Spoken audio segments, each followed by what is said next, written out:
Magandang araw mga kaibigan.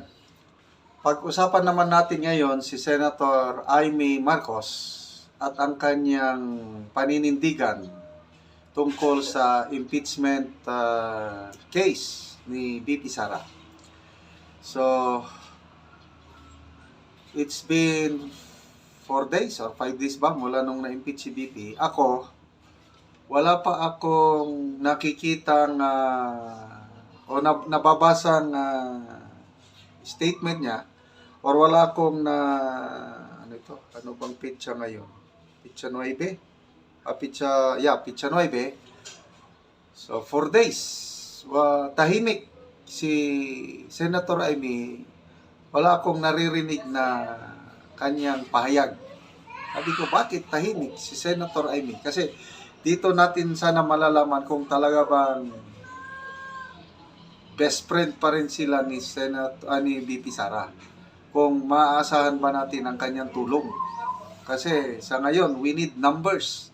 We need at least 8 senators na mag-acquit kay BP Sara.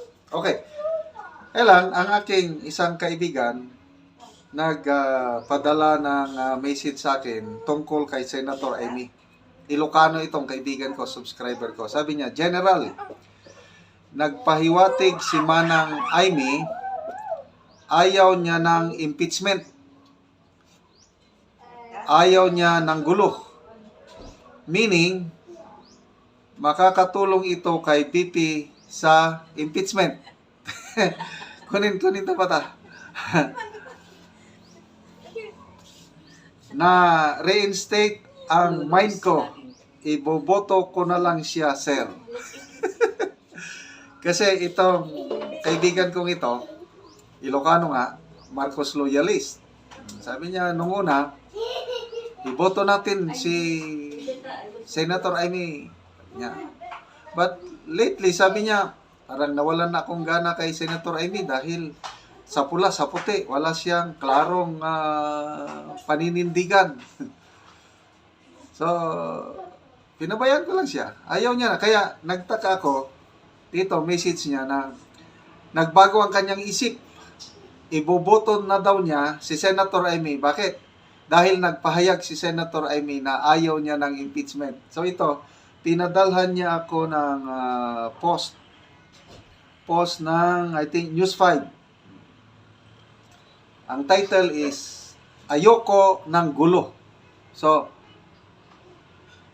ito yung statement ni Senator Amy as posted by News 5. Basta ko wala akong narinig na kanyang mga pahayag. Sabi niya, ayoko ng gulo. Sa dinami-dami ng problema natin, sa hirap na dinaranas ng mamamayang Pilipino, matataas na presyo ng bigas,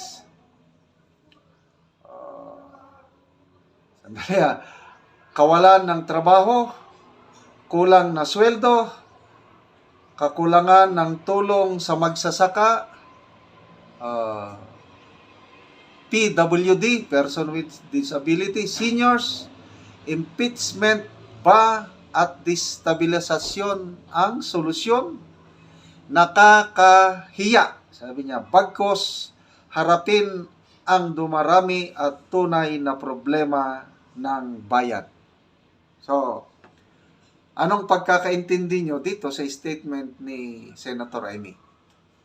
Kasi itong kaibigan ko, ang kanyang pagkaintindi, ayaw ni Senator Amy ang impeachment, kaya pag matuloy ang trial, boboto siya sa acquittal ni BP Sara. Kayo, ano sa tingin nyo?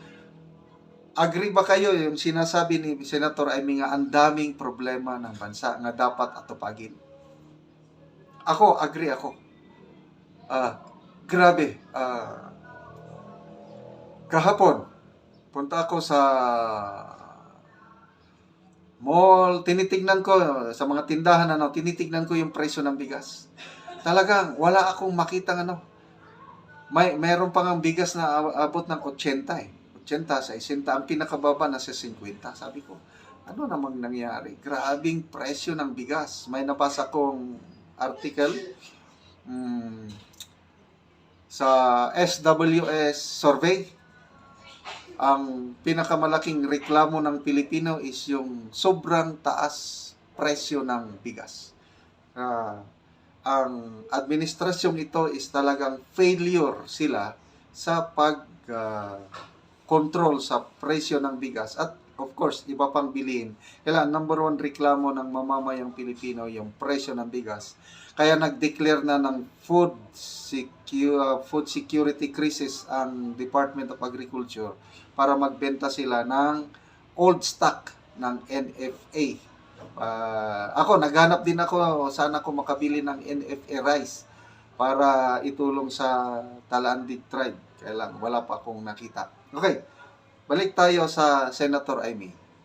So, ako naman, kung ako niyang tatanungin is, kahit may nangyaring alitan sa Marcos and Duterte family, naniniwala ako na magkaibigan pa rin si VP Sara at Senator Amy. At pagdating na sa botohan, tutulong si Senator Amy para ma-acquit si VP Sara. Yun din ang tingin ko. Okay? So, balik tayo sa kahirapan. Grabe, mabuti na lang at mayroon itong YouTube channel na ito, nagkakaroon tayo ng income, nakakatulong tayo sa mga mahihirap nating kapatid. Kitang-kita ko ang hirap ng katutubo dito sa Mindanao, specifically yung katutubong Talaandig sa Bukidnon. Grabe, halos walang makain, walang livelihood, mga bahay nila sira-sira. Kaya salamat po sa inyong pagsubaybay sa ating channel. Namo-monetize tayo, yung ating income itinutulong natin sa Talandig na tribo sa Bukidnon. Namimigay tayo ng libreng pako at yero para itong mga tribong ito is makapagpatayo ng bahay. Ngayon lang, pinadalan ako ng video ng aking camera woman. May taga-camera ko doon. Na-videohan niya bahay na ang atip, yung roofing niya is bark ng kahoy. Panit. Bark ng kahoy. Grabe. Tapos, higdaanan nila diretso sa lupa. Meron lang silang mga kawayan na nilagay.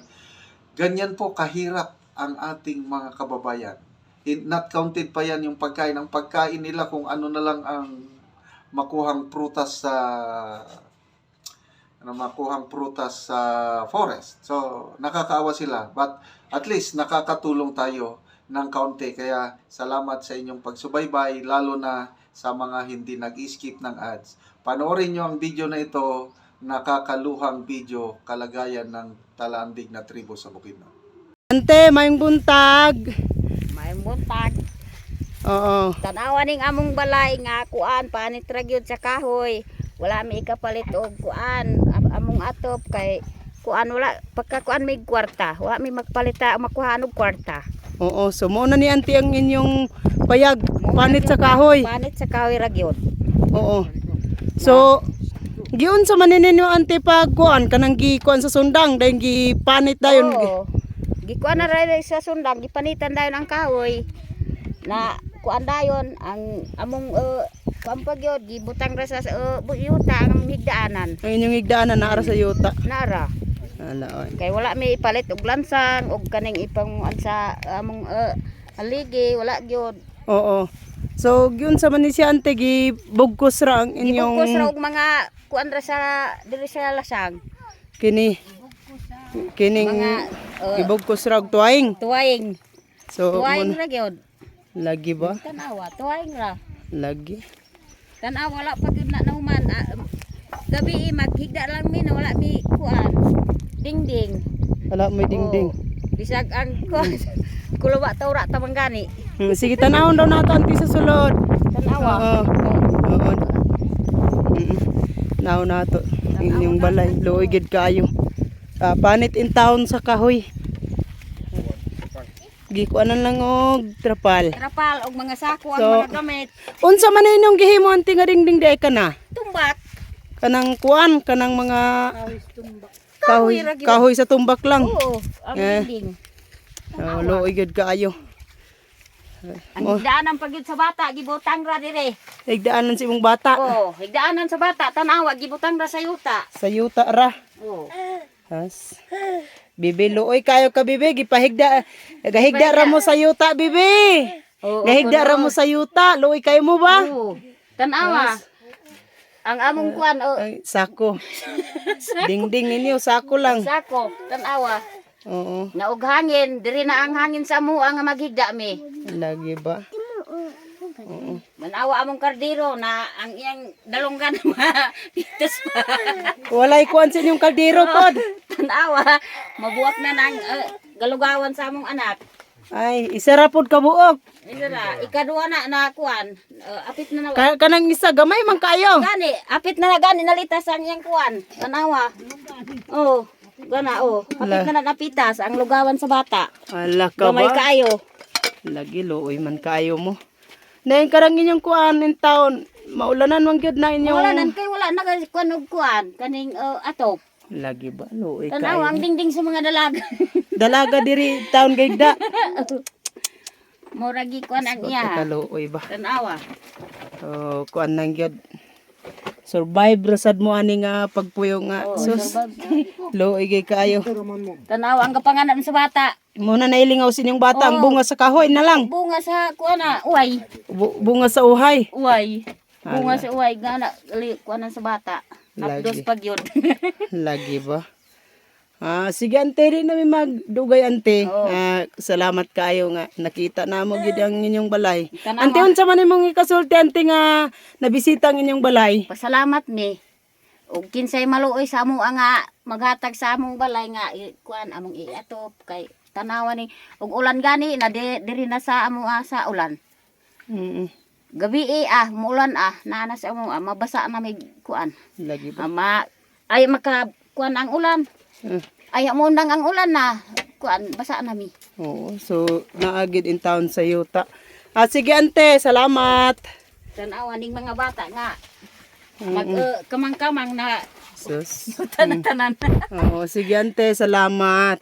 Ano na sa amin ante, luoy kayo mo. Magampo lang tante sa Ginoo sa mga Kinsay panalangin makatabang. o mga makatabang sa inyo. Yes, Sige sa ante. katabang sa tuwa.